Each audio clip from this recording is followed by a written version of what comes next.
Mangalya shopping mall ఇప్పుడు Dilsukh Nagar main road లో July 17న grand opening. డప్పు చప్పుళ్లు, శివసత్తుల పూరకాలు, పోతురాజుల విన్యాసాల నడుమ సంప్రదాయ వస్త్రాల్లో మహిళలు ఎంతో భక్తి ప్రపత్తులతో బోనాలెత్తుకుని ఆలయాలకు కదిలే తరుణం వచ్చేసింది. తెలంగాణ సంస్కృతి సంప్రదాయ వైభవాన్ని ప్రతిబింబించే బోనాల ఉత్సవాలు ఘనంగా ప్రారంభమయ్యాయి.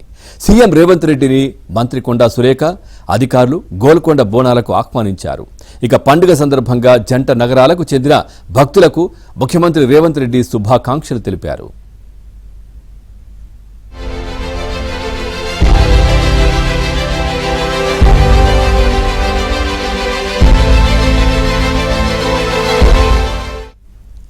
హైదరాబాద్ ప్రజల జీవన విధానం, సామాజిక ఐక్యతకు ప్రతీకగా నిలిచే ఈ బోనాల పండుగ కేవలం ఒక ఉత్సవం మాత్రమే కాదని, ఈ ప్రాంత ప్రజల ఆధ్యాత్మిక సాంస్కృతిక మహోత్సవమని సీఎం అభివర్ణించారు.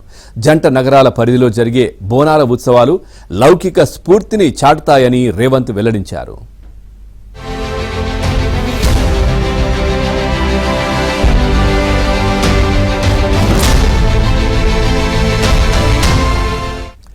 బోనాల ఉత్సవాలను దేవాదాయ శాఖ ఆధ్వర్యంలో హైదరాబాద్, రంగారెడ్డి, మేడ్చల్, మల్కాజ్గిరి జిల్లాల్లోని గ్రేటర్ హైదరాబాద్ పరిధిలో ఉన్నటువంటి సుమారు 3000కు పైగా దేవాలయాల్లో అట్టహాసంగా నిర్వహించేందుకు రాష్ట్ర ప్రభుత్వం అన్ని ఏర్పాట్లు పూర్తి చేసింది. ఈ ఏడాది బోనాల ఉత్సవాల నిర్వహణకు 20 కోట్ల రూపాయలను కేటాయించారు.